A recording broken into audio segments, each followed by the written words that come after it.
Just a Bit of Bread by Nyan Zangetsu, Chapter 6, Release the Beast. We are all of us beasts. Oh, some hunters may choose to act civilized. They deny who they are and put on airs, pretend to be something that they're not. They restrict themselves outside of combat, restrain their impulses, curb their own true nature. They settle down, start a family. They take all those instincts and bottle them up after day until one day the bottle cracks and they give into their desires. They run amok among the populace, taking what they can wherever they can, reaping lives like so much wheat. What's wrong with that? Let the strong live and the weak die. Merlot, release the beast. Blake heard the howl first. It was a decently shrill sound, one that laid the poor girl's ears flat against her head. There seemed to be no end to it, echoing on and on behind them, before being taken up by another and another. Each cry echoed in the distance, long and lengthening, as though a dozen voices were crying out in unison. "Who, boy?" Naruto grimaced, pausing to peel back a branch for her and Emerald to duck under. That sounded close. We better keep moving." The younger Faunus scurried after the two thieves, shadowing their every movement for fear of being left behind. She didn't want to be alone in this forest now, not after hearing that. It was close, too close. Golden eyes flitted this way and that, half expecting a Grim to come crashing out of the trees at any moment. When none came, she found herself stressed all the more. It wasn't helped when said thieves exchanged a worried look between themselves. "Beowulf?" Emerald poised. "It sounds like a whole pack of them," Naruto retorted. "Better keep moving before we get bogged down." Someone screamed again, louder than before. This time, it sounded almost human. Blake grimaced against it. "Aren't we going to do something?" Naruto flicked a reluctant glance over his shoulder.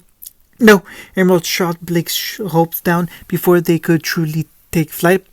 "If we double back now, we won't be able to get a relic in time. You know that, Naruto." "Suppose you're right," he sighed and moved on. "It's a pity, but we can't save everyone, Blake." Little Faunus stomped after him with a scowl. "I thought you helped people." "We're thieves, not heroes." Her partner hastened his stride, forcing her to jog after him and Emerald lest she be left behind. "We can't save everyone." A muscle jumped in her jaw and harsh words leaped to her lips, ready to explode into the air. It took all she had just to choke them down. Calling him out for this would only make her seem a hypocrite. At the end of the day, she'd come to Beacon to hide, not to stand out. Still, to leave someone to the Grim like that, it smacked of cruelty. She didn't like it. Another shout went up, far closer than the last. That sounded like Carden. "Then nothing of value will be lost." Just like that, any trace of compassion vanished from the blonde's eyes. There's no help in that one. Trust me, I speak from experience. But say we did double back and to help him and his friends." Emerald skirted around a fallen tree and held up a finger. "Do you think Carden would thank you for it?" "No," she shook her head. "Putting aside the fact that he's a big oaf, Carden hates Faunus, loathes anyone seen working with them. I know his type. Probably has something to do with his father, that." Naruto settled up beside her, guarding her flank. "Do you really want to give up your chance at becoming a huntress for someone like him?" Blake flinched anew and her ears drooped again. It hurt to admit it, but Naruto had a point. The Winchester name was infamous for all the wrong reasons. His family had fought in the war. After all, that alone lent them something of a reputation. Never mind what she'd already seen of the brash boy thus far, low profile or no. Carden hadn't made the best impression on her. Besides, Emerald saw her weakness and pounced the thief she was. Osmond and the other teachers are watching. They wouldn't let a potential student die on their watch, right? "I suppose. Run for your lives!" A shrieking blur of blood and detonated metal tore out of nowhere to shoulder barge Blake from behind, sending her spinning into Naruto. Her fellow Faunus caught her quickly, but before he had a chance to do so much as blink at her attacker, they shot past, screaming bloody murder. In a moment, they were gone, crashing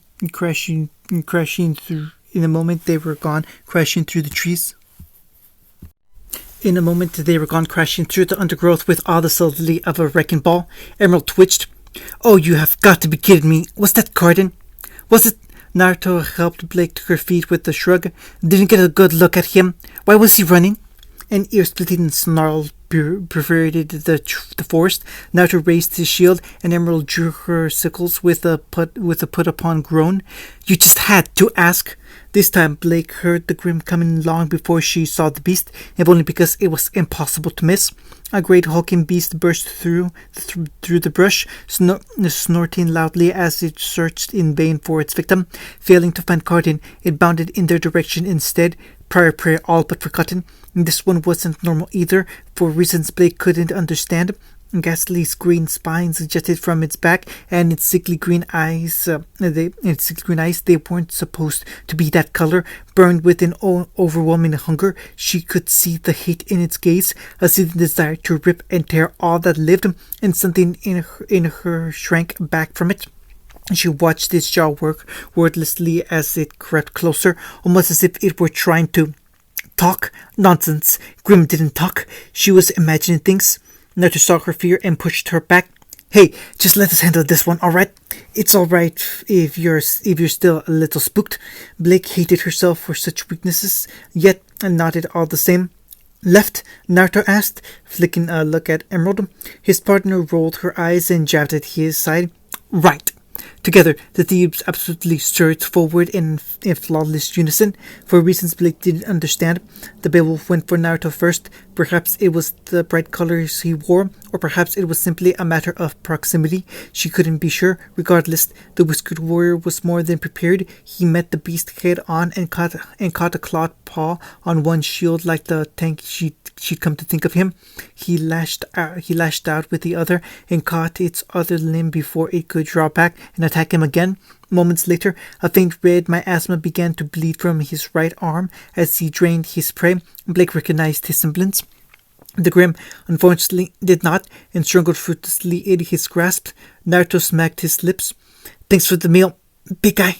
His free fist swung back like a fist and slammed into the Grim's gut with a horrible crunch, bending the beast double. For there, he latched onto his right arm with both hands and ripped it away. Grim didn't bleed as living creatures did, but they still felt pain. True to form, this one howled in mindless rage and lashed out with its remaining paw. Rather than evade, Naruto turned and raised his remaining shield to intercept, allowing it to flail uselessly against him to no avail. Even from here, Blake saw his blue eyes dance with hellish light as he tanked the storm of blows. So focused was the beast on its prey that it failed to notice Emerald creeping up on its flank. The Grim certainly noticed when a chain sickle swept around its throat. Glowing eyes bulged for all of a moment before the green-haired thief landed on its back and unloaded her weapons into its spine. Even then, the Grim didn't go down. It only thrashed in agony and howled anew as it sought to rip her head off. Emerald did not dodge. No, she danced out of the way, tumbled down its back with deadly grace, and used the chain to yank it down again. Bereft of balance, the beast came crashing down to earth, where smiling Naruto awaited with all the patience of a stalking fox. It didn't last long after that. With a grim smile, the berserker stepped in, smacked the Grim down with the shield when it tried to rise, and brought two empowered fists crashing down on the beast's skull. Dark fur and white bone yielded like so much putty, creating an awful crack. Blake felt something tiny quail in her as the Grim corpse began to dissolve. That hadn't been a fight. It was an execution. "Huh, we've still got it." Naruto raised the hand, and Emerald stepped forward to slap her palm against his. "One and done." He clicked his tongue. "See, Blake?" He turned to face her. "Nothing to worry about here. What did I tell you?" All around them, the brush began to stir.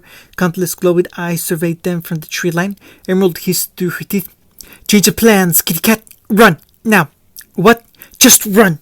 Blake yelped as Naruto spun, gave her a shove, and urged her onward. A dark shape lunged at him when she turned her back, and he ducked beneath a claw larger than his head. The blonde plucked something from his belt and flung it down on the ground between them. Against her better judgment, Blake turned away. Even then, the flashbang left her sensitive ears ringing. Go, go, go!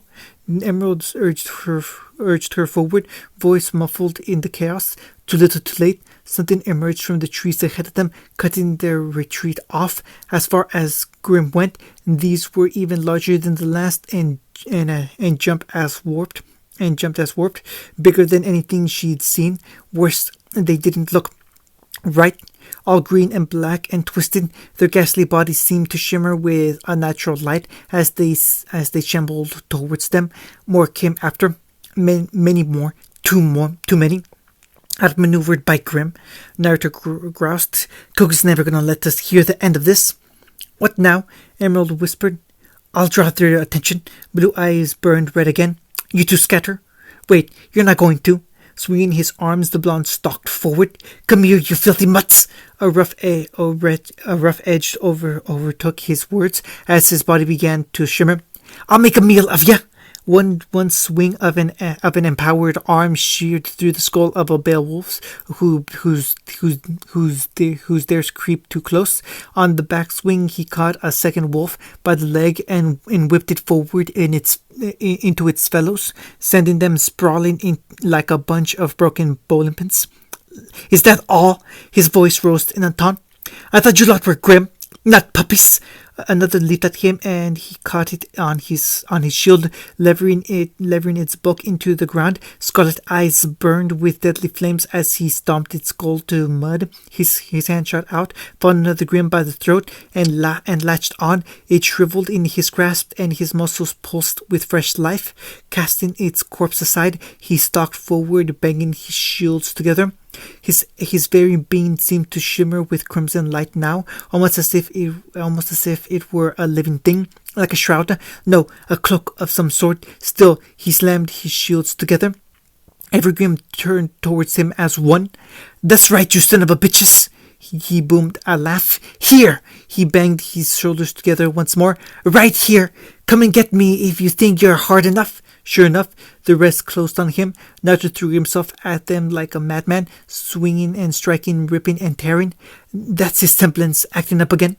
Emerald sighed as Blake balked. "He tends to go berserk when it comes to situations like this."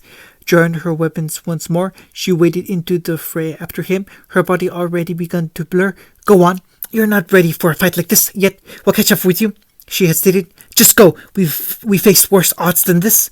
Blake's traitor's legs needed no further encouragement. She made it all of a few yards before one of the slavering grim intercepted her frantic flight. She lashed out without thinking, sending its head spinning away. But another stepped in to take its place. Unlike the last, this one was larger and worse. This one showed no fear. It was the eyes, those terrible, horrible eyes. They pierced right through her as it growled. Blood still dripped from wide jaws. She froze like a deer in the headlights, and sensing her fear, the beast closed in. Gabbletrod barked fiercely in her grasp, to no avail. Bullets pinged harmlessly off its hide. It chewed softly and hastened its stride. What had she been thinking? She was too young. She wasn't ready for this. She wouldn't. She was going to. Still, the grim came on, those horrid eyes fixed on her. Its jaw popped open as it crept closer. "Little cat!" What did it just talk? A bronze meteor fell onto the beast's back from on high and bore it down to the ground with a war cry. Blake's jaw popped open. Her savior didn't so much fall upon the grim as she did crash into it, physically pinned it to the earth with her spear. The creature perished before it truly knew what happened. Its killer, a girl in bronze and gold armor, rolled the dissolving body to the ground with an awkward grace, stumbling on the landing with only the faintest hint of hesitation. "Thank goodness," a familiar voice hummed. "Looks like I made it in time. Are you all right?" Blake spied red hair and bright green eyes, framed by a nervous smile as her savior helped her stand. With the other, she plucked her spear free, and with a segmented click, the weapon collapsed back into the form of a short sword. She felt the faintest striking of envy at the sight, at her grace, at her fearlessness. "I'm Pyrrha," the girl introduced. "Pyrrha Nikos." "Blake," she clasped her hand and replied in kind. Just Blake." Oddly enough, her apparent lack of recognition seemed to please the redhead for some reason. Blake didn't understand. I knew I made the right decision coming here a year early. Her savior preened, then she realized she was staring. I'm sorry, that was rude of me. Her hands flailed for a flustered moment. But I don't suppose you have a partner? You're the first person I have seen thus far. Sorry, already do. Don't be. The redhead beamed. Why are you still here? Emerald stumped through the trees, and the younger girl rounded on her with a start. There's too many Grimm in these woods. Too much cover for them to find an open area. Only then did she notice Pyrrha. Oh, it's you! The green-haired girl blinked and reached out to thumb a bit of dirt from the younger girl's cheek. Hey, Squirt, glad you found us. I knew it. It really is you. Pyrrha breathed the words out with scarcely disguised glee, her grin nigh on your forehead. I finally found you. Is that little red? Perfect timing. Naruto stumbled up beside Emerald, limping slightly. We could use some help here. And Pyrrha preened. I'd be happy to. Blake was beginning to wonder if she'd missed something here. Apparently these three knew each other from some prior meeting, one she wasn't privy to. Whatever the case, the newcomer was all too happy to assist. Together the four of them beat a hasty retreat. Naruto and Pyrrha linked their shields and bore the brunt of their pursuer's wrath. Emerald carried them through from the high ground, leaping from tree to tree, taking shots where she could, slinging her chains into any Grimm unlucky enough to stray far from the pack. Blake couldn't bring herself to help them. Fear still gripped her heart in an icy vice. She felt like nothing, no less than nothing. It galled her that she had to be protected like this, least of all when she knew how to fight. Pyrrha was the same age as her, and she showed no such hesitation, whirling and slashing alongside Naruto without a care in the world. She wanted that courage, needed it, craved it. When the next Grimm overtook them, something snapped. Blake leaped at it with a shriek, dove under its claws, and speared it under the chin with her weapon. It collapsed with a wordless gurgle and tried to rise. Gambleshroud was having none of it. Her weapon hacked down once, twice, thrice. When one of its brothers bounded at her, she snagged a limb from her weapon's ribbon, yanked them down, and slashed at their throat. Oh, great! Naruto sighed. She's blooded. Blake snarled at him. Say that again! Easy there, kitty cat. Eventually, their measured retreat allowed them to gain enough ground to make a break for it. Naruto lobbed another flashbang into the melee when the pack attempted to pursue, drawing a chorus of angry growls and howls from the beasts. Some of them stumbled after them, reeling from the grenade's after effects. Even then, the rest of them tried to pursue. A piercing howl stopped them in their tracks, almost as if something were calling them back. Blake bristled at the sound of it. What was that? Too big for the four of us? That's what? Naruto yanked her backwards when she tried to pursue. I'm glad you finally found your courage, but there's a fine line between recklessness and suicide. From there, they retreated swiftly, never quite turning their backs on the pack even as the last of them melted away into the trees. Their little group didn't relax. Rather, they couldn't. Everyone expected another enemy to materialize at any moment. When they failed to do so, that only made the tension worse. 5 minutes after the fact, they reluctantly lowered their guards, but still moved at a brisk pace. Pyrrha was the first one to break the stifling silence that threatened to swallow them whole. Well, she groused, rubbing a bruised shoulder. That wasn't grand. Naruto snickered. Emerald snorted softly. Blake bit back a hysterical giggle. That set off an avalanche of nervous laughters amongst the little quartet. They'd fought and bled together. After all, there was no better camaraderie than that. Against all odds, they'd come together, found one another, and triumphed. This was what it felt like to be a team. Blake found she rather liked it. It felt freeing, cleansing. With each step, all her fears and doubts slowly washed away. In its place came certain and pride. Even she could see herself working with these three, dysfunctional though they were. Naruto and Emerald might have their own warped sense of morale and justice, but at least they weren't killers. Moreover, they weren't Adam, no matter how vicious they might be in a fight. Pyrrha was nice too. They were both nearly the same age. two fleshlings trying to make a name for themselves in the world, to step out of the shadows brought by their family names, and she did recognize hers. Pure Nikos was something of an infamous name, even among the White Fang. Wisely, she chose not to mention it. Something told her only sadness and sorrow awaited her down that road. Golden eyes drifted back to the unlikely trio ahead of her, watched as Emerald rubbed the Pyrrha's hair fondly. Maybe she could have a life here after all. We worked pretty well together, I think. Naruto gave one last chuckle and wiped a mirthful tear from the corner of his eye. 2 tanks and 2 rogues. Pretty balanced, I say. Blake felt her ears twitched in mild curiosity. Tanks, rogues, what are you on about? Is that supposed to mean something? Just an old RPG slang. Emerald waved her concerns down. He's a big of a gamer, don't mind him.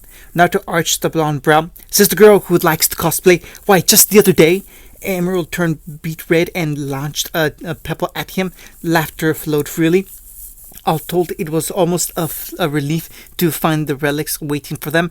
In all honesty, Naruto almost expected an attack when they finally broke through the thicket and reached their destination. After the afternoon they'd had, he was sure Emerald and the rest expected much the same. An ambush, an explosion, a trick of some sort, something that would inevitably set them back once more. As soon as she saw the altar and the relics placed atop them, his heart leaped. All the horrors they'd endured to get here made it worth it. When no such threat emerged, he released a breath he hadn't even realized he'd been holding.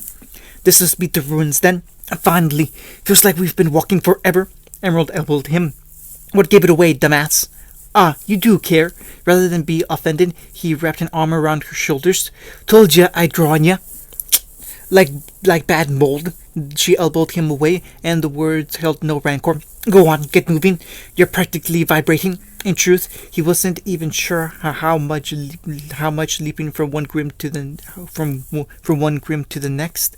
His body certainly reflected that much. Everything ached. His arms throbbed. His eyes burned, and there was an uncomfortable buzzing sensation in the back of his head, a sure sign that he'd overexerted his semblance. Yet at the same time, he felt content. Seated, he drank his full from every grim they'd encountered, and then some. He felt like he could take on the whole world right now. That wasn't a good sign. He'd need to find a way to safely burn off all this excess energy soon. Holding onto so much power for so long had side effects. The last time he'd hoarded too much energy for himself, he'd gone berserk. Best not dwell on that. Empowering his legs with just a little bit more power than was strictly necessary, he surged forward, reaching the altar before his allies. He all but felt Emerald roll her eyes and jogged after him. Young Blake and little Pyrrha brought up the rear, exchanging wondering looks for their surroundings. A small, traitor smile twitched at the corner of Naruto's mouth. Emerald aside, they weren't the friends he'd asked for, or even thought to need, yet he found himself smiling at them all the same.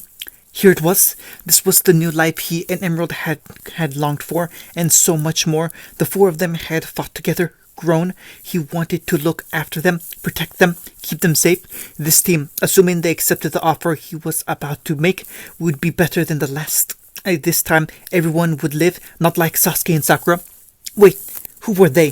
Why had he said their names? A spike of bitter red agony rammed itself through Naruto's skull, and he stumbled, nearly planting his face in one of the stone altars. Sasuke, Sakura, the names burned in the back of his mind like twin brands, sharp and hot and terribly painful. He clutched at his head, hissing between his teeth. A familiar voice cried out in his ears, longing to be heard. Remember, it cried out to him. This isn't you. Remember. Remember what? Naruto clicked his teeth in irritation. He felt as if he were on the verge of recalling some great and terrible truth, but it slipped through his fingers when he tried to grasp it. He bent double and bit his tongue until he had tasted blood in his mouth. That sharp, bitter tang snapped him back to reality. All right. The blonde blinked and found Emerald's red eyes peering at him. She'd reached him before the others, though having seen him collapse, Blake and Pyrrha were already hastening to his side. Shaking his head and tossing his bangs aside, the whiskered warrior willed the strange sensation away and forced himself to smile. It felt brittle on his face, as though it might crack at any moment. Whatever it is, ignore it, Naruto muttered to himself, shaking his head. Suppress it. It's nothing, he said. Just a headache. Emerald chewed her lips nervously and stepped forward. You're sure? She laid a hand on his arm. You've been getting those a lot lately. I'm fine, all right. He touched his hands to hers. It's just a migraine. Nothing's wrong, trust me. I do. Their fingers curled around his, but she didn't pull away. Just be careful, all right? I can't lose you. Naruto flinched at the reminder. He'd fallen ill when they were little. Once, it had been a raging fever, one that nearly killed him. Emerald had bawled her eyes out. Even after he'd managed to recover, she hadn't left his side for weeks afterwards. If something happened to him, or God forbid, if something ever hurt him, he wasn't sure what she'd do. He wasn't sure. He wanted to find out. On a whim, he stepped into her and kissed her forehead. Emerald's face flamed and she slammed her head into his neck to hide it. Hey, have some faith. This time, his smile felt more natural to him, less brittle than before. I've gotten us this far, haven't I? That mollified her enough to pull away, though her fingers lingered in as a bit longer than they should have before she took them free. As the rest of them drew closer, they saw these so-called relics for what they were. They weren't mystical items, nor sacred tomes, or any such thing. For all his talk about relics and teamwork, the headmaster had failed to mention how ordinary the items in question would be. He'd expected a lamp, or a staff, a crown, or perhaps even a sword. Not this. Chess pieces? Emerald scoffed. Really? Naruto didn't answer. He simply stepped forward. Right then, he mumbled to himself. Guess it's decision time. Someone was already here by the looks of it. Pyrrha indicated a pair of vacant altars. They beat us here. Seems so, Naruto hummed. There's still plenty to go around. By the looks of it, Ospin must have been yanking our chain. A tan hand snatched up a golden night piece, which in turn caused Emerald to choose the corresponding one. He'd expected that much. They were a package deal after all. Such a little thing, he muttered the word softly, turning it over in his hand. And yet it decides our fates. Funny.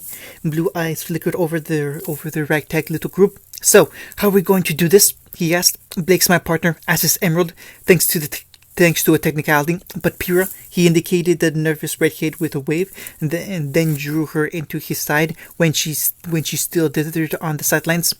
Made eye contact with Blake, who, as I said, partnered with me. Emerald palmed her forehead. This is confusing. Incoming!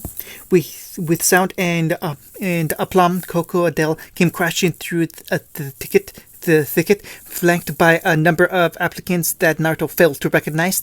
She saw them at once and snapped off a jaunty wave as she jogged away. In so doing, she also drew their attention to the massive towering weapon slung almost casually over the older girl's shoulder. Was that a Gatling gun? Looks like you beat us here, she groaned, sauntering up to them. So much for our shortcut. And then her eyes fell upon the rest of their party, and her crestfallen expression only worsened. Ah, shoot! The brunette kicked one heel at the grass as she saw the four of them. Looks like you found yourself a partner. Naruto smiled wistfully at Blake. Yeah, guess I did. And I found mine. Emerald latched onto his arm like a limpet. Huh, neat. Coco blinked, catching on quickly. Way to use a loophole there. Greening, introductions then. She clapped her hands together. The big guy over there is Shitsuhashi. Naruto turned his head in acknowledgement, only to realize he actually had to look up at the young man to greet him and return his nod. Holy crap, Coco hadn't been kidding. Yasuhashi was an absolute giant of a being, and one clad in green leathers with matching armor. The sword slung over his back was nearly as large as he was tall. Seriously, what did you eat to get that big? And that quiet one's Fox, his partner. Coco indicated a dark-skinned youth with white eyes and red hair, clad in crimson leathers and wielded curved blades to match. He's not much of a talker. Got something to do with his semblance, I think. Indeed, the voice that greeted him didn't come from the man's mouth, but his mind. Naruto blinked, momentarily startled by it. Any discomfort he might have felt vanished when the redhead offered a hand in greeting. He stepped forward and clasped it readily. Telepathy, huh? He whistled as he released Fox's forearm. That's a handy ability. I'm kinda jealous. Jealous? You? Sure, right. Emerald huffed softly in his ear. Says the teleporting psycho with a freaking shrine touch ability. Why the hell would you be jealous? And I'm sure you to remember Velvet here. Coco lowered her shades and winked. Don't tell me you forgot about our favorite Bun. Coco! The faunus in question swatted her arm to no avail. Why are you always like this? Like what? The gunner planted a hand on her hip and cocked her head. Ugh. They're certainly an interesting bunch, Blake hazarded as she watched her fellow faunus flail at Coco. Emerald's elbow dug into her side. Sweetie, you have no idea. Pyrrha giggled softly. Still, it brought up another, less pleasant question. Coco and her friends had come hammering out of the forest with undue speed, almost as if something were chasing them. Now to risk a glance over their shoulders, half expecting a horde of Grimm to come racing in, hot on their heels. No such luck. The Emerald Forest remained quiet, almost eerily so. In the end, curiosity won the day, and he had to ask, "What kept you?" Naruto asked. "Had to do with a giant death stalker," the gunner chirped. "You?" "Just about the same thing." Emerald slapped her hand against her thigh. "The four of us ran into a pack of mutated Beowulf." Blake shuddered as though remembering something foul. I think one of them talked." All eyes turned to the young faunus, and then, "Nah, no way, surely not. That's impossible. Grimm do not talk. Are you sure you didn't imagine it?" Despite each of their protests, Blake set her jaw and stomped a foot. "I know what I heard." A sudden and fiery explosion deeper within the forest put paid to those very words.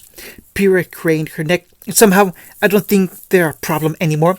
Dillian says that Cinder and her boy toy." Coco shuddered and clutched her arms close to her chest. "Right scary bitch, that one. Don't want to mess with her. Speaking of messes, this piece of shit to anyone." She jerked an awkward thumb over to her shoulder, and Naruto finally noticed the quivering form of Carton crouched behind Yatsuhashi. Despite himself, the blonde grimaced. Winchester looked well and truly out of sorts. Even now, he was mumbling to himself, head in his hands. "Russell, Sky, Dove, dead. They're all dead. We found him like this, hiding behind a tree," Velvet whispered, ears drooping in distress as she watched him. "He won't say anything else?" "No," Coco clicked her tongue. "Pity. Guess we'll throw him to the headmaster or something when we get back. All dead. All dead."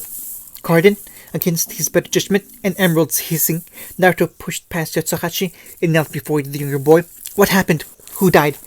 Can you tell us?" Wild Eye snapped up and locked onto him. You stupid fox!" Pale hands surged up and locked around his throat, trying to wring the life from his lungs. In his weakened state, Carton had no more strength than a mewling infant. "They're dead because of you. If you just partnered with me, none of this shit would have happened. It's your fault." Still, he babbled on, livid and frothing at the mouth. "Not mine. All your fault." Whoa, Coco cried. "What the hell are you doing, Winchester? Are you cracked?" "Let go of him, you fiend!" Pyrrha started forward, only for Naruto to fling a hand up. "It's fine," he sighed. "He's right to be angry with me." Even as Carton attempted to choke him, the whiskered warrior tensed the muscles in his throat, reached up and pried those fevered fingers away from his throat. Blue eyes pulsed red, and the boy's crazed assault withered as his remaining strength was stolen from his very veins. When he faltered completely, the blonde reared back and him dead in the face with a fist. Carton toppled to the ground like a fallen tree, head lolling to one side. He did not rise again. Naruto did, however. "Somebody give him a relic," he grunted, massaging his neck. "He'll hate us for it when he wakes up, but he's a survivor. He's earned his right to be a beacon." "Has he?" Emerald scoffed. "All I see is a scared little boy." "Are you sure that's wise?" Pyrrha murmured. "Was he?" "No, not at all, but an annoying thorn of guilt who wouldn't let him be. Looking back, he could have partnered up with Carden. He would have hated every second of it, but there was no denying that he might have been able to help his friends survive had he been there. But he didn't, and he hadn't, and there could be no change in the past. He'd just have to live with it, as he did all things. Just do it." Fox and Yatsuhashi wandered off to do just that. Naruto took the opportunity to look around. Carden's outburst had sapped the joy from their little gathering as surely as a mortal wound. To make matters worse, he brushed rustled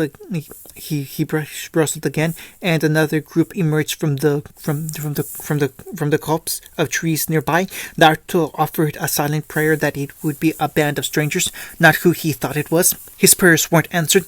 "See," Adam Taurus emerged, flanked by Ilya and Amitola. I knew I heard something. Then the redhead saw Blake. Moreover, Blake saw him, and her face went bone white.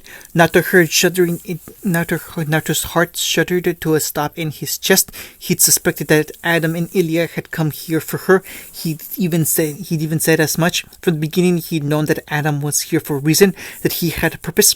He braced himself for an explosion, for shouting, for anger, for something. It never came. There was no anger on Adam's part, no hatred, no spite. He looked tired.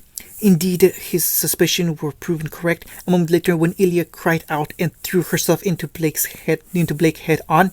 "Found you!" she cried out in triumph. To her credit, his partner didn't run away, if only because Ilya was too damn quick. The smaller girl hit her like an arrow and latched onto her. Ilya's skin flashed 7 shades of varying colors before she finally settled on a deep rosy pink as she buried her head against Blake's shoulder. Realizing she wasn't going to escape anytime soon, Belladonna sighed and unbent enough to awkwardly pat Ilya's head and stroke her hair. True to form, the chameleon faunus practically mewed and nestled her face deeper still, content to take what comfort she could, while she could. Not so Adam, who made the mistake of making a step forward. "Screw you!" Much to Naruto's dismay, Blake took one look at Taurus and backpedaled herself behind him, accidentally dragging Ilya with her. "Not a word! You stay away from me!" "I'm afraid I can't do that." Adam blew out a sharp, irritating breath. It reminded Naruto of a bull. "We'll discuss this later. You're coming back with us." "No, there won't be a later." Blake poked her head around Naruto's back with a hiss. "I never want to see you again." Adam flinched as if she'd slapped him across the face. She may as well have. Naruto saw the spark of anger there, knew what would happen if given the chance to fester. He'd seen hatred before this. Well, it wasn't exactly that, but he didn't like what he saw all the same, so he spun around and swatted Blake on the shoulder. The startled girl recoiled with a yelp. What was that for? For a fleeting moment, Naruto considered giving Blake a swift kick in the rear for good measure. It was only her sullen expression that stopped him. Honestly, it was like herding cats. There was some irony to be had there, but he dared not speak it. He suspected Blake might try and claw his eyes out if he gave voice to his thoughts.